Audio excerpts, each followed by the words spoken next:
Good morning बच्चों, कैसे हैं आप सब लोग, है ना। आई होप अच्छे होंगे सब। ठीक है, तो देखिए यहाँ पे अपने पास क्वेश्चन है, 5th क्वेश्चन एनसीईआरटी का। ये 1.1 का क्वेश्चन है ना। इससे पहले अपन सारे पार्ट कर चुके हैं, तो ये लास्ट पार्ट बचा हुआ है आपके पास, है ना, राइट। तो देखिए, यूज यूक्लिड डिवीजन लेमा। आपको करना है क्या इस क्वेश्चन के अंदर, यूक्लिड डिवीजन लेमा का यूज करना है और to show that the cube of any positive integer, है ना। अब ध्यान से समझो, वो क्या बोल रहा है कि आप कोई सा भी पॉजिटिव इंटीजर लो, उसका अगर आप क्यूब करोगे, ठीक है, तो आपके पास क्या आएगा, ये आएगा।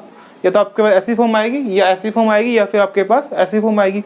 ठीक है, तो देखिए पहले मैंने अज्यूम कर लिया यहाँ पे कि लेट एनी पॉजिटिव इंटीजर ना, तो मैं ऐसे लिख देता हूँ यहाँ पे ना, let positive integer b, let positive integer b a, है ना। कि कोई पॉजिटिव इंटीजर क्या है आपके पास में, ए है ना। भाई इसने क्या बोला है ना कि कोई भी पॉजिटिव इंटीजर लो आप, है ना। तो हमने क्या अज्यूम कर लिया, कोई भी पॉजिटिव इंटीजर ए है, आप भी अज्यूम कर लो ना, क्या फर्क पड़ता है।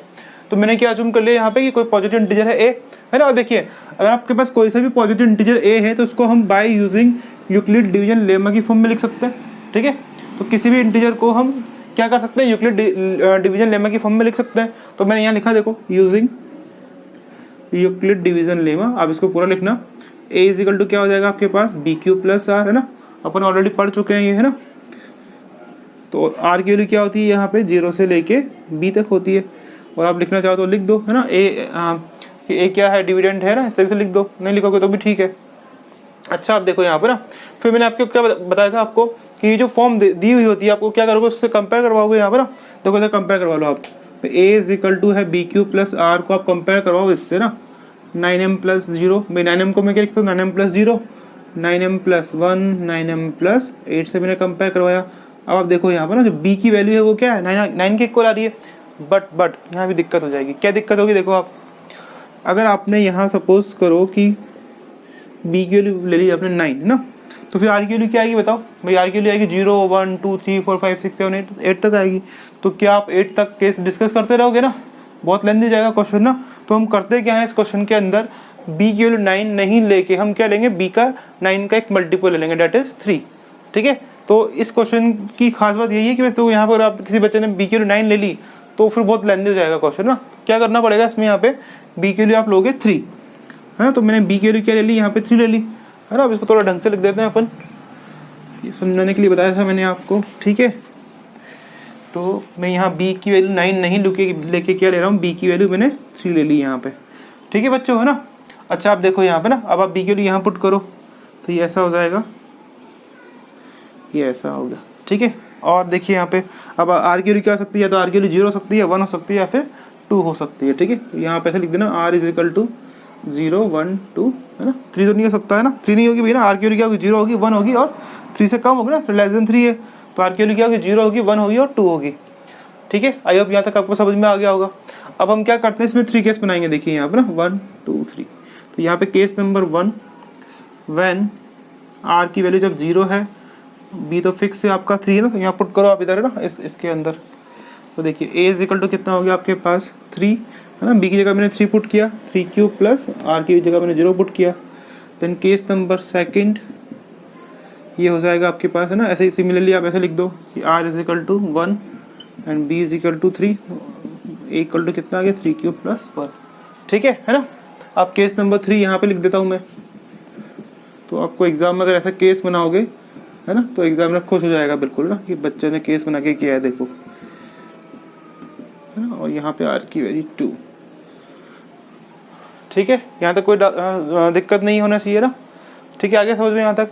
अब देखो उसने क्या बोला था कि ये जो कोई पॉजिटिव इंटीजर जो हमने a अज्यूम किया था यहाँ पे ना, यानी पॉजिटिव इंटीजर को हमने क्या अज्यूम किया था, a, इसका आप क्या करो, क्यूब करो, है ना। और जो क्यूब है वो इस फॉर्म में लेके आओ, या तो इसमें या फिर इसमें या इसमें। ठीक है, तो आप पहले यहाँ तक नोट कर लो, फिर मैं इस a का क्यूब करूंगा, इधर का भी क्यूब करना पड़ेगा मुझे, यहाँ का भी क्यूब करना पड़ेगा, मुझे यहाँ का भी क्यूब करना पड़ेगा, है ना। ठीक है, तो आप नोट कर लीजिए इसको, है ना, कर लिए नोट। अब इसको हटा देता हूँ मैं यहाँ पर ना, है ना। तो केस नंबर जो फर्स्ट है, देखिए ये वाला है आपके पास, case number first, a is equal to क्या है आपके पास, 3q है भाई। 3q प्लस 0 क्या होगा, 3q तो होगा। अच्छा देखिए ना, इसका क्यूब किया मैंने यहाँ पे ना, आप लिख दो क्यूबिंग बोथ साइड्स। तो देखिए यहाँ पे इसका इधर भी क्यूब कर दिया मैंने, और यहाँ भी इधर क्यूब कर दिया। तो यहाँ तो हो गया a क्यूब, है ना। अब देखो 3 का क्यूब कितना होगा, 27, और ये क्यू का क्यूब कितना होगा, क्यू क्यूब हो गया ना।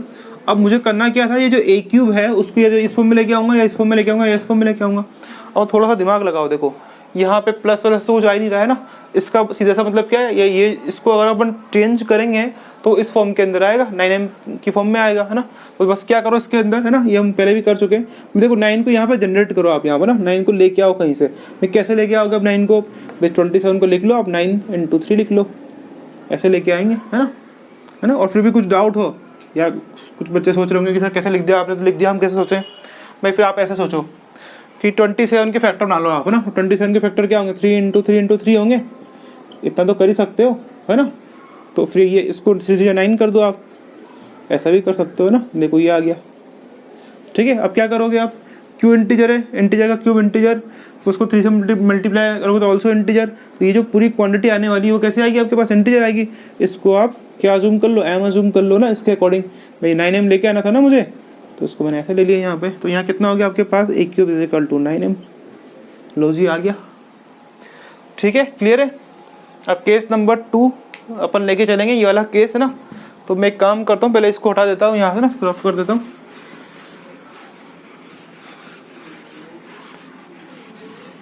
अब देखिए केस नंबर 2 अपन यहाँ डिस्कस कर लेते हैं। तो देखिए केस नंबर 2 है ना, व्हेन, डायरेक्टली लिख देता हूँ, तो वन तो पूरा लिख ही दिया है अपन, ए = क्या है आपके पास, 3³ + 1 है, ठीक है। तो सेम एज, है ना। अब इसका क्यूब करो यहाँ पर बोथ साइड, तो यहाँ हो गया a³ = यहाँ हो गया 3³ + 1 का क्यूब, ये हो गया, ठीक है। अच्छा अब देखो यहाँ पे इस पे को ओपन कैसे करोगे आप, a + b के होल क्यूब से ना। आपने 9 में घूमना पड़ा होगा, नहीं पढ़ा तो कोई दिक्कत नहीं है, इधर सीख लो अब। a + b का क्यूब क्या होता है आपके पास, ये होता है a³ b³ 3ab and a + b। इस फॉर्मूले को आप ऐसे बॉक्स बना के लिख दो, है ना। भाई अब देखो यहाँ पे क्या होगा, a तो ये वाला हो गया और ये b वाला हो गया आपके पास, है ना। तो पहले इसमें ये वाला फॉर्मूला अप्लाई करना पड़ेगा। देखो a + b के होल क्यूब की जैसे लग रहा है बिल्कुल ना, सेम ही, तो अप्लाई कर दो इसमें यहाँ पे। तो a³ है ना = ठीक है। अच्छा अब देखो ये पूरा a³ हुआ आपके पास, तो यहाँ कितना हो गया, देखो 3³ का क्यूब और b कितना आपके पास 1, तो ये हो गया 1 का क्यूब + 3, a कितना है आपके पास 3³, ये 1 हो गया, है ना। और यहाँ कितना हो गया a + b मतलब 3³ + 1, ठीक है गाइस। अब देखिए यहाँ पे ना a³ इसको सॉल्व करोगे आप, 3 का क्यूब 27, q³, ये 1 का क्यूब 1 हो गया, 3 × 3 = 9 क्यूब, और यहाँ पे लिख दिया मैंने 3³ + 1, ठीक है जी। अब देखो यहाँ पे a³ = 27 q³ + 1 है ना। इसको और सॉल्व कर सकते हैं अपन, इसको इधर मल्टीप्लाई कर दो, तो ये 9 × 3 = 27, और q कितना हो गया आपके पास, q² प्लस, इसको इधर करो तो 9q × 1 तो कितना होगा, 9q होगा भाई, है ना। अब देखिए ये किस फॉर्म के अंदर आएगा, देखो क्या आपको क्या लगता है किस फॉर्म में आना चाहिए। देखो यहाँ पे क्या 1 आ रहा है ना, और यहाँ भी 1 है, तो मैं ऐसा सोच सकता हूँ कि ये इस फॉर्म में जनरेट हो सकता है ना आराम से, ठीक है। कैसे, देखो पहले इसको और इसको पास लिख दो आप यहाँ पे ना।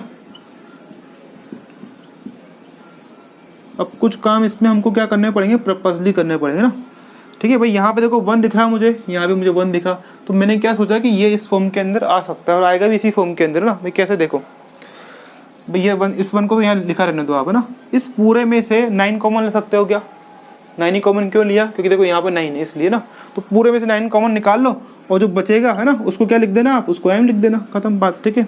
तो 9 मैंने कॉमन निकाल लिया यहाँ पे। यहाँ कितना बचेगा, 27 में 9 के डिवाइड लगाओगे 3q³ + 3q² प्लस q, है ना, और +1, है ना। अब देखो ये पूरी जो क्वांटिटी हो क्या है, इंटीजर है, और हमने पहले भी पढ़ चुके हैं कि इंटीजर को हम इंटीजर के इक्वल अज्यूम कर सकते हैं। तो इसको आप अज्यूम कर लो यहाँ पे ना, इधर लिख दो कि late m = 3q³ 3q² + q, है ना। तो यहाँ क्या आ गया हमारे पास, a³ = क्या आ गया, 9m + 1, ठीक है। तो जो केस नंबर फर्स्ट था उसमें ये 9m आया था, केस नंबर सेकंड में क्या है 9m + 1 आएगा, और हो सकता है केस नंबर 3 में ये आ जाए, ठीक है। तो आप पहले ये नोट कर लो, फिर उसके बाद मैं केस नंबर 3 डिस्कस करता हूँ, ठीक है।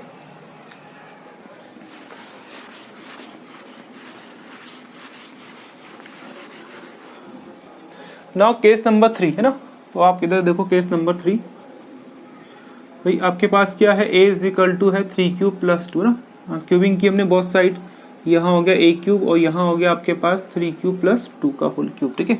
है ना। अब देखो यहाँ पे चाहो तो आप a प्लस बी का होल क्यूब लगाओ या x प्लस वाई का होल क्यूब लगाओ, बात एक ही है ना, कुछ फर्क नहीं पड़ेगा, ठीक है। तो यहाँ पे जैसे a प्लस बी का होल क्यूब, ये क्या होगा आपके पास, a cube plus b cube plus 3ab है ना, और a प्लस बी, ये हो जाएगा, ठीक है ना। अब इसमें ये कंफ्यूजन नहीं होना कि यहाँ भी a है और ये वाला a है, ये तो फॉर्मूले का a है ना, और ये क्वेश्चन में दे रखा है वो वाला a है, ठीक है ना।